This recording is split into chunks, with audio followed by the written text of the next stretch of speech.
CMR shopping mall ప్రపంచ స్థాయి shopping అనుభూతి ఇప్పుడు మన పార్వతీపురంలో డిసెంబర్ 5న గొప్ప ప్రారంభం.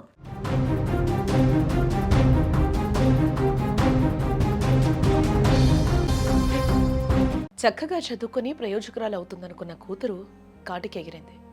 17 ఏళ్ల వయసులో పుస్తకాలు పట్టాల్సిన చేతులు ఉరితాడును పట్టుకున్నాయి. ఆకతాయి వేధింపులు ఒకవైపు, పోలీసుల నిర్లక్ష్యం మరోవైపు వెరసి ఒక నిండు ప్రాణం అనంత వాయువుల్లో కలిసిపోయింది. శ్రీ సత్యసాయి జిల్లాలో జరిగిన ఈ ఘోరం ప్రతి తల్లిదండ్రులను కూడా కంటతడి పెట్టిస్తోంది. చెన్నై కొత్తపల్లి మండలానికి చెందిన స్పందన ధర్మవరంలో ఇంటర్ సెకండ్ ఇయర్ చదువుతుంది. రోజులాగే కాలేజ్కి బస్సులో వెళ్తూ ఉండగా అదే మండలానికి చెందిన ఒక విద్యార్థి ఆమె పట్ల అసభ్యకరంగా ప్రవర్తించాడు. ఎందుకు ఇలా చేస్తున్నావు అని ధైర్యంగా ప్రశ్నించినందుకు బస్సులోనే విచక్షణరహితంగా దాడి చేశాడు. అందరి ముందు జరిగిన ఈ అవమానాన్ని ఆమె తట్టుకోలేకపోయింది. దాడి జరిగిన వెంటనే న్యాయం కోసం స్పందన ధర్మవరం పోలీస్ స్టేషన్కు వెళ్ళింది. కానీ పోలీసులు తక్షణమే స్పందించలేదు. ఇది మా పరిధి కాదు, చెన్నై కొత్తపల్లి వెళ్లి ఫిర్యాదు చేయండి అని ఉచిత సలహా ఇచ్చి పంపించేశారని కుటుంబ సభ్యులు ఆరోపిస్తూ ఉన్నారు. తండ్రితో కలిసి సొంతూరు స్టేషన్కు వెళ్లి ఫిర్యాదు చేసింది. కానీ అప్పటికే ఆమె మనసు ముక్కలైపోయింది. తీవ్ర మనస్తాపంతో అదే రోజు ఇంట్లో ఊరు వేసుకుంది. గత 8 రోజులుగా అనంతపురం ప్రభుత్వ ఆసుపత్రిలో మృత్యువుతో పోరాడిన స్పందన చివరకు ఓడిపోయింది. బుధవారం సాయంత్రం కన్నుమూసింది. ఆ రోజే పోలీసులు స్పందించుంటే మా అమ్మాయి బతికేది కదా, ఇప్పుడు ఆ పోలీసులు మా బిడ్డను తెచ్చివ్వగలరా అని తల్లిదండ్రులు అమల, ఆంజనేయులు గుండెలు పగిలేలా రోధిస్తున్నారు. పిల్లోడు వంశీకృష్ణ అనే పిల్లోడు బస్సు ఎక్కుతా ఉంటే ఇట్లా పట్టుకొని ఎక్కుతా అంటే పట్టి ఏదో మీద చేసి నూకినాడు. దీనికి ఏటిగా నూకినవరా నన్ను అని నా కూతురు అడిగిన దానికి కొట్టినాడు. నన్నే కొడతావా అని చెప్పి నా బిడ్డ ఒక చేయి చేసుకుంటానే నన్ను ఇంతమందిలోనూ మగపిల్లలలోనూ నన్ను కొడతావా, నువ్వు మగవాడిని కొడతావా అని చెప్పి చెంపలకు కడతలకు చాలా ఘోరంగా కొట్టినాడు. ఆ బాబా చాలా ఇదైపోయింది.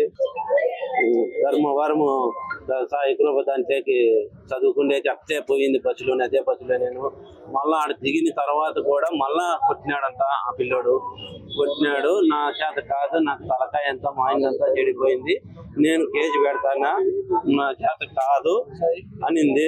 అంటే పోయి పెట్టుకోమన్నాను. నేను ధర్మారంలో జరిగిందేమో అనుకున్నాను. జరిగిందంట చెన్నై కొత్తపల్లిలోనూ జరిగింది.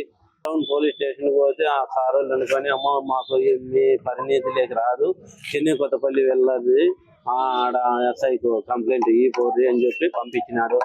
అటు నుండి వచ్చే తల్లికే కొంత లేట్ అయింది. నా కూతురు, నా చిన్న కూతురు, నా పెద్ద కూతురు వాటికి చేరినారు. సారు నేను పిలిపించి దండిస్తానమ్మా, మీ పెద్దలు ఎవరన్నా ఉంటే రమ్మను అంటే మా డాడీ వస్తాను. ప్రభుత్వం నుండి ఆర్థిక సహాయం ఏమన్నా కానీ కోరాలా. నాకు 2 కూతుర్లు, ఒక కొడుకు. కాలేజీకి పోయేటప్పుడు బస్సు ఎక్కేటప్పుడు వాడు చేయబట్టుకొని లాగినాడు సార్. వాడు లాగిన తర్వాత నా కూతురు ఒక ఏడు కొట్టింది. వాడిని కొట్టిన తర్వాత నువ్వే కొడతావా అని వాడు మళ్ళీ ఇష్టం వచ్చినట్లా కొట్టినాడు సార్. వాడు కొట్టిన తర్వాత బాబు నాకు అవమానం జరిగిందని ఇంటికి వచ్చి ఊరు వేసుకుంది సార్ నా కూతురు. పోలీసులకి కంప్లైంట్ ఇచ్చేయకపోతే మీరు చదువుకున్న పిల్లలమ్మా అని చెప్పినారు సార్. వాళ్ళు పిలిపిస్తే దండిస్తాము అన్నారు. వాళ్ళు ఏం చేయడం లేదు సార్. వాళ్ళు వంశీ సార్ నిన్న ఇచ్చొచ్చినాం సార్. మేము పాప ఇంటికి వచ్చి ఏమి చెప్పలేదు సార్. నా సన్న కూతురు చెప్పిస్తారా పాప. అదే సార్ ఇట్లా కొట్టినాడు వాడు, నాకు అవమానం జరిగింది అని వెళ్ళింది సార్. బాబా అందే సార్. బాబా అన్నం చేయమని చెప్పింది. ఇంకా లోపల పోయి ఊరు వేసుకుంది సార్. మేము ఇంటి దగ్గర ఎవరు లేము సార్. నాకు మొగుడు లేడు, నేను లేదు సార్. పని వినాం సార్. బాబా ఈ కేసు వివరాలండి. అన్నిటికన్నా ముందు అమ్మాయి కంప్లైంట్ చేసిన తర్వాత పోలీసు వారు స్పందించలేదు అన్న విషయం అయితే వాస్తవం కాదు. మీకు విత్ ప్రూఫ్స్ కూడా నేను రికార్డ్ సబ్మిట్ చేయగలను. ఈ అమ్మాయిని 25th ఈవినింగ్ ఆ అబ్బాయి వెర్బల్గా హెరాస్ చేస్తాడు. 26th అంటే 26వ తారీఖు పొద్దున్న కూడా సేమ్ బస్సులో వెళ్తున్నప్పుడు అసభ్యకరమైన చేష్టలు చేస్తే ఈ అమ్మాయి ఆ అబ్బాయిని అడ్డుకుంటుంది. అడ్డుకున్నప్పుడు ఈ అమ్మాయి ఒక దెబ్బ కొడుతుంది ఆ పిల్లోడిని. ఆ పిల్లోడు కూడా వాస్తవానికి జువెనైలే. ఇద్దరిని కూడా యాజ్ పర్ రూల్స్ పేర్లు చెప్పడం కరెక్ట్ కాదు. సో ఆ పిల్లోడు మోచేత్తో అమ్మాయిని పుష్ చేస్తాడు. పుష్ చేసిన తర్వాత కండక్టర్ గారు అది విషయాన్ని సర్ది చెప్తారు. ఇది సుమారు 8 o'clock ఆ టైంలో జరుగుతుంది. అంటే సీకపల్లి స్టేషన్ సంబంధించిన ఇష్యూ కాబట్టి మా అమ్మాయిని పంపించండి సార్ అంటే వెంటనే ఒక కానిస్టేబుల్ వెళ్ళి ఆ అమ్మాయిని తీసుకెళ్లి బస్ ఎక్కించి పంపిస్తారు. Within 1 hour they reach Seekapalli station. Seekapalli station reach అయ్యారు. అరౌండ్ 9:30 కల్లా రీచ్ అయ్యారు.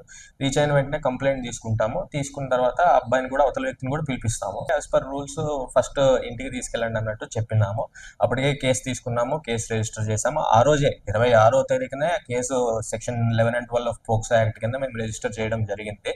బట్ ఆ అమ్మాయిని తీసుకెళ్లేటప్పుడు కొంచెం మృదు స్వభావి అవ్వటం వల్ల షీ హాజ్ కమిట్మెంట్ చేసుకున్నప్పుడు కూడా వాళ్ళ చెల్లెళ్ళు అరిస్తే మనకి ఇంటిమేషన్ వస్తే మనకు తెలిసిన వాళ్ళు ఒక ట్రాన్స్కో కానిస్టేబుల్కి ఇంటిమేట్ చేస్తే అతను పోయి ఆ అమ్మాయిని దించడంలో హెల్ప్ చేస్తున్నాడు.